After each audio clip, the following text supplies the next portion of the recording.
Hey yo, what's going on with the once again Rose Women Bronies and Pegas? This is the one and only, of course, Mr. Nintendo 23 2011, aka Kristen Guys 2009. Of course, you guys are interested in channels where we begin to check out freenote.com. Of course, Trouble Overshoes on that. If any of you want professional channel banners, I'm the picture facility made just for you guys. I'll put links to all their social media networking accounts in the description box down below. If any people are interested in their business partnership program, best partnership I ever had, definitely check them on google.com as well. If you're wondering why I'm like lowering my voice a little, is because once again the room he's sleeping. I'm sorry if I got to keep doing a lot of these videos during at night, but like, my working schedule's been crazy as hell. I barely get any time to doing the videos as much as I used to, but it's real life. My real life priorities are more important than YouTube, unfortunately. So that's how it is. Because not, I'll be homeless on the streets and I'll really be screwed. Except for Saturday and Sunday, I could always do videos. I could do 100 of them if I wanted to those days, but I will burn myself out really fast if that happens. So, and I would lose my voice too. I do not want that to happen. That's happened twice in my life.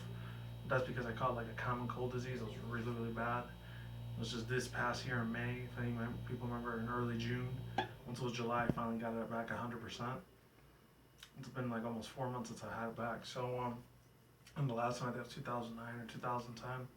It's a while back. I think I was still going to college at that time too. Anyways, without further ado, let's begin. So, My Little Pony: Friendship's Magic, Season 5, Episode 15, or I think 16. I always get mixed up with these. Hold on. Well, it says 105 on here, but I think it's Episode 15. So, Canterlot Boutique. And of course, there's going to be another brand new episode, which comes after that, which, let me see what it was called. Give me a second really quick. Hold on. Episodes. I think after it was Rarities Investigates. That's what it was. And then the one after that is Made in Manhattan. So I don't know if that's gonna be like that one episode again, like Rarity Takes Manhattan. So I don't know what kind of episode that's gonna be. Spoiler alerts. This is all gonna be spoilers. I already did my reaction to it in Daily Motion. If you haven't checked it out, put links in the description box below if you want to see it. Applejack and Rarity take trip to Manhattan to solve a friendship problem. They find themselves helping Coco Pamel. Oh, she came back again with a major problem to help her neighborhood, but the three find out their project may too be ambitious for them. Okay, so they brought back one of the characters from season 4 again. That's awesome, huh? The one that looks like Fluttershy, she came back. It's like Fluttershy's cousin, except she's not a Pegasus. She's an Earth Pony, So let's get back to Canterlot Boutique.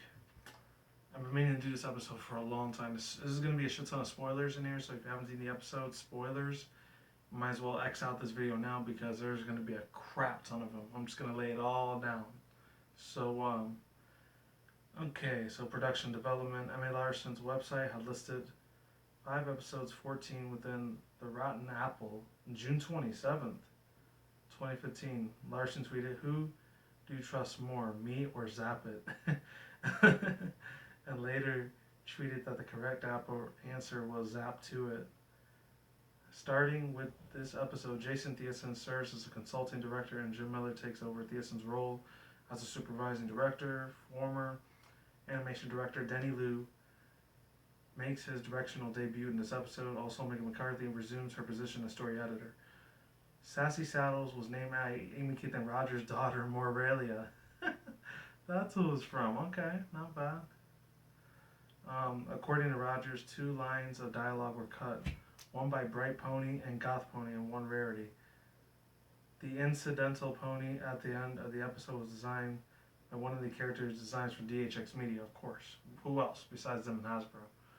Or Discovery, like family. I'm not sure if they own any of those rights or distributions. I'm not a businessman, so I have no idea what I'm saying. Anyway, summary, Rarity's letters. The episode begins with Rarity eagerly expecting a letter to arrive in the mail. Pinkie Pie visits to offer Rarity a strawberry cinnamon cilantro cupcake and delivers her letter as the male pony came down with an indigestion after sampling Pinkie's treats.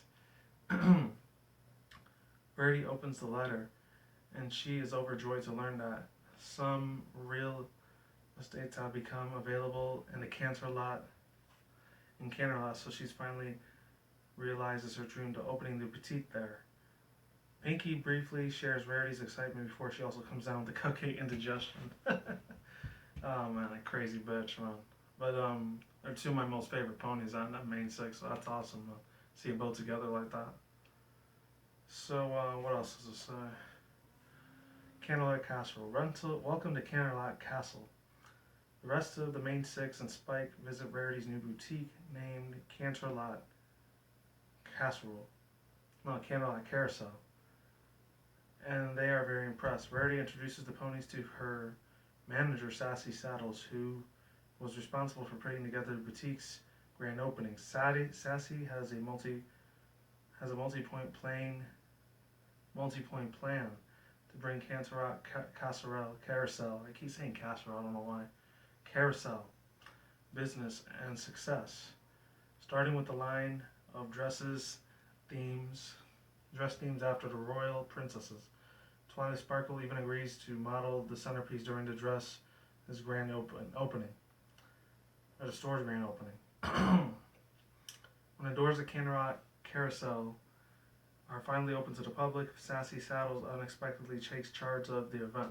Though Rarity is monumentarily shoved out of the spotlight, she manages to show off her new collection, including a dress modeled by Princess Twilight. Rarity dubs the dress Rain and Stain, but Sassy advertises it as Princess Dress. After the opening, Rarity lightly confronts Sassy for stealing the spotlight at her own event, especially after Sassy takes 100 orders for the princess dress. However, not wanting to disappoint her customers, Rarity vows to provide dresses to everyone in accordance to her rules of rarity. As her friends return to Ponyville, Rarity goes on to make an address to the tune of the uplifting song. The princess dress becomes an instant success among Canterlot mayors. Unfortunately, Rarity, who prides herself on making each of her own dresses unique, soon becomes disheartened at making the same dress over and over. When every pony is a princess, no one is. Dang, they even showed Lyra in there, of course, because she lives there, I think she lives in Ponyville, never mind. Rarity is briefly inspired to make the princess dress with a different array of gemstones, but one of her customers dismisses it of it being precisely what she's ordered. Dejected even further, Rarity continues making princess dresses as before, sacrificing her rules of rarity and creativity. And that's the little song. The rules of rarity once stood for something, but it now just stands for some factory. Now every dress I make, even with a flaw and a mistake, oh how it makes my heart just break. I think that's what it was. I don't know. I'm sorry if I'm shit at singing. I'm not professional at that at all. That's not my, talent. Going out of business. As soon as Rarity completes 200 princess dresses, order Sassy Saddles enters with 100 more. Damn, that bitch is really killing it, man. Despite the success of the Canterlot Carousel, Rarity is miserable, but Sassy is too caught up in the fame, even briefly taking credit for the whole boutique. Rarity finally puts her hoof down, saying that if this was what success of the Canterlot looks like, she wants no part of it. She also declares that she's closing Canterlot Carousel and demands that Sassy makes flowers for going out of business sale. Rarity gets rid of the princess dresses and puts the other dresses she made on display. When the sale begins, she sees how much customers like the dresses and decides not to close out the boutique, finally realizing what rules of rarity mean. Sassy apologizes to Rarity and prepares to leave, but Rarity allows Sassy to continue managing the Canterlot Carousel, having always intended on remaining in Ponyville. Sassy thanks Rarity and promises to run the boutique according to her rules. Rarity teaches Sassy Saddles what's truly important. Real good stuff, guys. Real good stuff. Sorry, my back's kind of like aching like a motherfucker right now. So there's the quotes, gallery references, and that's pretty much it. Overall thoughts, views, and opinions. I'm probably going to spoil it and break this down, so I'm going to be occasionally taking a couple sips of these. Not bad. I guess my own personal thoughts, views, and opinions. I really love the design for Sassy Saddle. That was amazing. It almost sounded like Obap Scribblers, like speaking half the time. She had that British UK accent, like, Rarity, should we go out of business? Or something like, I now present the Canterlot Boutique. I don't know, something like that. I don't know. I was always good with the British UK accents for some reason. I wasn't even born there. I was born in New York. That's the crazy part, man. Not Staten Island, though. My accent would have been thick as fuck for that. Like in Spanish Harlem. Anyways, it is just crazy as hell, man. I'm not gonna lie. She was kind of a little bit of a bitch, though. The way she was like stealing a lot of Rarity spotlight like that. Sassy Saddles. Dang, man. She looked like some emo goth, like scenester version chick of that other girl, the one that's real tall and skinny. She's a unicorn too. It's supposed to be Fancy Pants' wife, Fleur de Lis. That's what she looked like, and they even showed her a little bit in this episode too. It was like a distant cousin or sister of hers for some reason. And I didn't even get to the best parts. Spoilers here. There's a certain chick on there that sounds a lot like Raven from Teen Titans. I know a lot of people have made that comparison already, but I had to put my 2 cents on that. That was amazing as hell. And that wasn't even Tara Strong that did that voice. It was actually Adrienne Lehman that did that voice. And I was like, same chick that does Fluttershy and Pinkie Pie. She actually did an emo goth, the Raven voice. She did it really damn well too. That's the crazy part, man.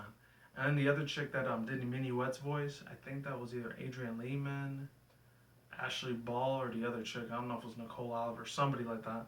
They did the one that was all bright and I think Bright Eyes Pony or something. But it was hilarious as hell. And that was actually a really good little touch that Amy Keith and Rogers let her daughter decide what the next new My Little Pony superhero or supervillain, or not even that, but who the next protagonist or antagonist name was going to be. That's cool as hell, man. That's really, really amazing. Shout out to Amy Keith and Rogers for making that possible, man. I cannot thank her enough. That was awesome. Her daughter is very extremely creative. Hopefully she becomes somebody extremely intellectual one day. I don't know. Other than that, what else can I say?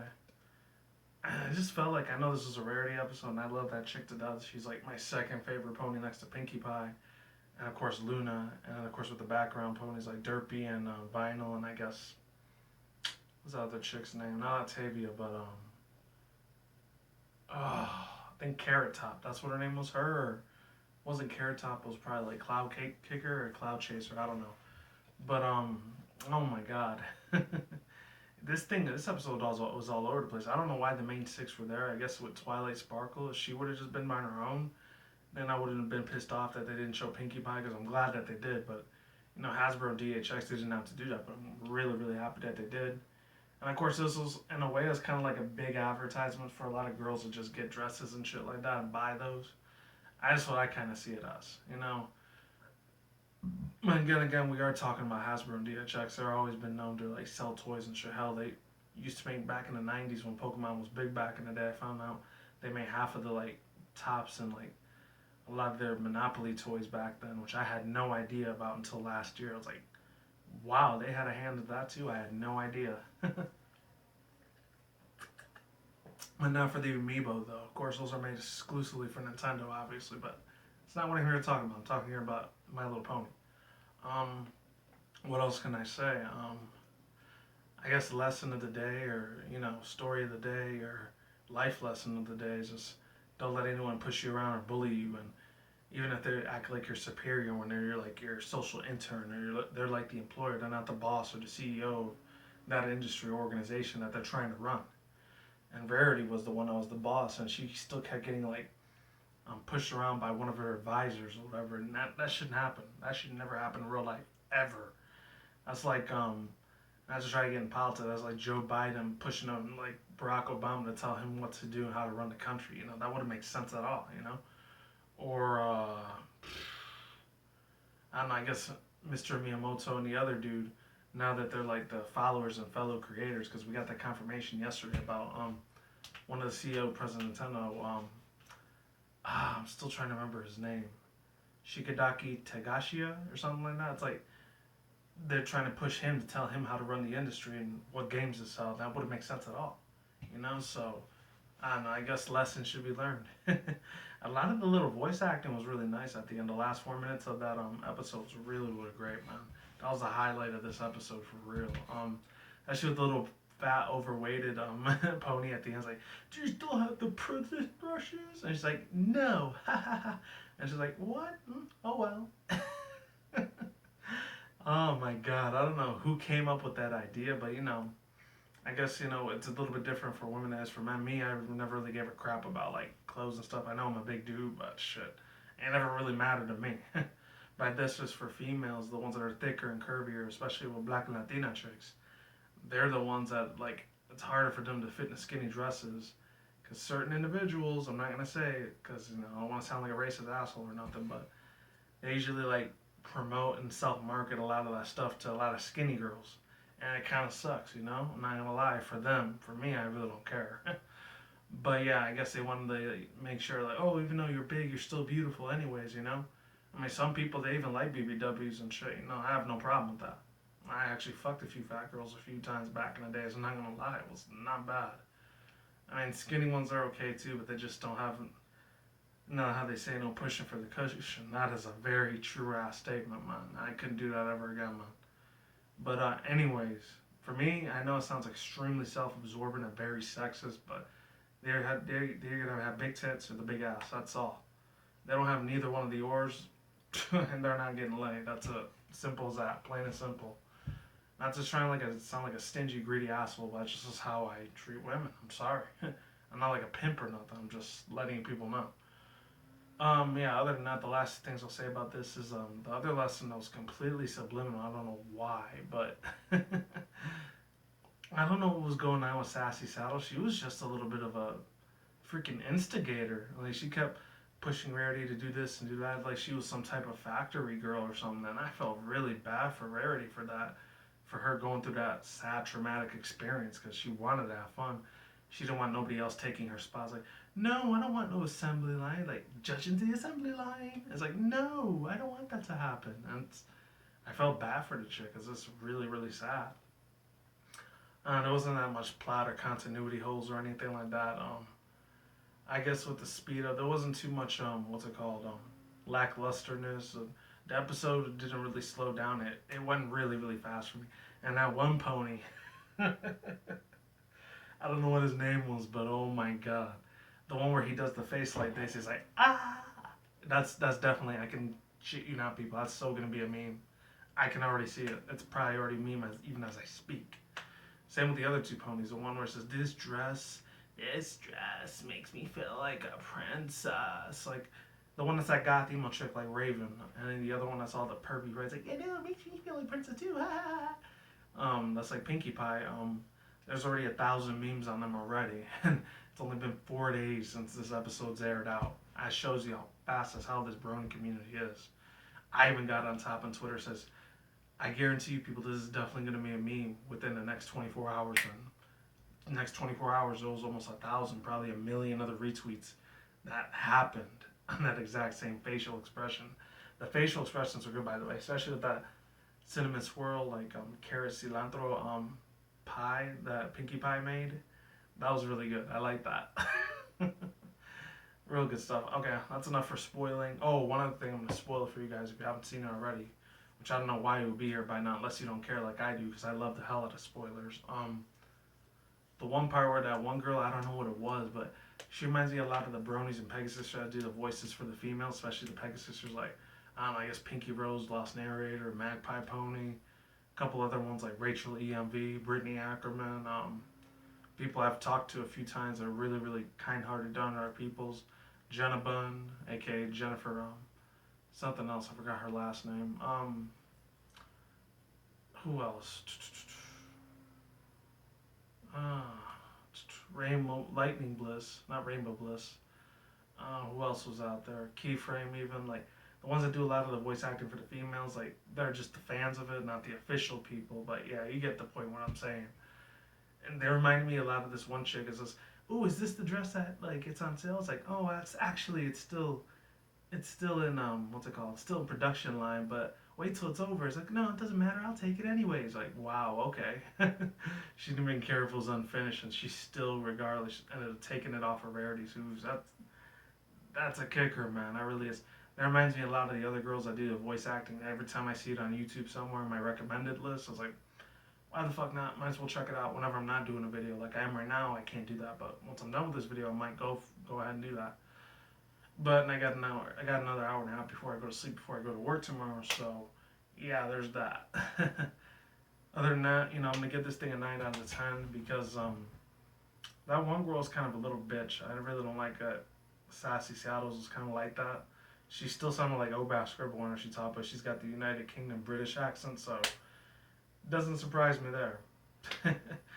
And yeah, I really like her design. She's really, really cool as fuck, man. Really awesome. Even though she kind of stole Rarity Spotlight a few times. That part I didn't like about her, but the rest of her personality was just beautiful and spectacular. And that's it. Link to the description box down below, and I'm going to put the episode down there in the description box below. Shout out to Brony ED or HD. She's the one that uploaded the video that I saw for the episode, and that's it. And the citing annotation too if you want to see it there. Peace out once again, bros, women, bronies, and pegasisters. We'll see you when I see you guys. Good day, good night, wherever you are out around the world. Don't drink smoke at the same time. Don't take the reckless. Keep it calm, keep it cool, keep it chill, keep your life out there. Until then, that's it, guys. Peace out, ladies and guys. Stay tuned. More videos coming soon. Brand new videos on the channel every single day. And of course, as always, people, stay on the grind, stay easy, stay safe, stay healthy, be easy, be you, do you to yourself. Peace out. I'm out, Lake Sauerkraut. You guys have a good day, have a good night. Like I just said, wherever you're at and around the world. Stay tuned for more future content on this channel, and stay tuned for more updates. Rarity, she did it good. I felt really bad. I almost cried. Almost when I saw her crying like that, I was like, oh man, why does Sassy Saddles gotta be such a little bitch? Why? Oh well. The next episode is called Rarity Investigates. So, and it's gonna be with her, Rainbow Dash. So I guess it's probably gonna be a C- or a D. I'm just calling it out right now. And yeah, see you guys soon. I'm out, and stay tuned for more videos. Goodbye. Peace.